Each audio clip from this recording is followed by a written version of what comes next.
नाज़रीन असां सां हिकु अहम ख़बर शेयर करे रहिया आहियूं त ठटे जे इलाइक़े इस्लामपुर पाड़े में मुबैना जिन्सी ॾाढाई खां पोइ दिल बर्दाश्त थी घर जी इमारत तां टिपो ईंदड़ शागिर्द महमूद गंदरो जी हालत इंतिहाई ॻणिती जोगी थी वई आहे। नाज़रीन ज़ख़्मी शागिर्द खे दिमाग़ में वधीक ज़ख़म रसण सबबि हंगामी बुनियादनि ते जिना अस्पताल कराची में ऑपरेशन कयो वियो आहे। वाक़े खां पोइ पुलिस कार्रवाई करे इल्ज़ाम हेठि मुख्य जवाबदार महताब मल्हा खे गिरफ़्तार करे वरितो आहे, जॾहिं त मामले जी जाच लाइ पुलिस जी ॿ-रुकनी जाच टीम जोड़ी वई आहे। नाज़रीन पुलिस जो चवणु आहे त ज़ख़्मी शागिर्द ऐं गिरफ़्तार जवाबदार जा मेडिकल चकास लाइ जुज़ा हासिल करे लेबॉरेटरी उमाणिया वेंदा। पार्सन जे पहुचण ते संदसि मर्ज़ी मुताबिक़ FIR दाख़िल कई वेंदी।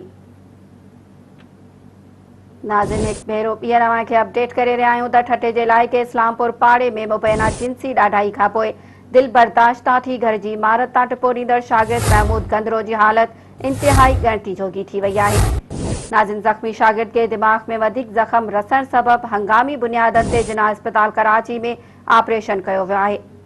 नाज़रीन वाक़े खां पोइ पुलिस कार्रवाई करे इल्ज़ाम हेठि मुख्य जवाबदार महताब मल्हा खे गिरफ़्तार करे वरितो आहे, जॾहिं त मामले जी जाच लाइ पुलिस जी ॿ-रुकनी जाच टीम जोड़ी वई आहे। पुलिस जो चवणु आहे त ज़ख़्मी शागिर्द ऐं गिरफ़्तार जवाबदार जा मेडिकल चकास लाइ जुज़ा हासिल करे लेबॉरेटरी उमाणिया वेंदा। पार्सन जे पहुचण ते संदन मर्ज़ी मुताबिक़ FIR दाख़िल कई वेंदी।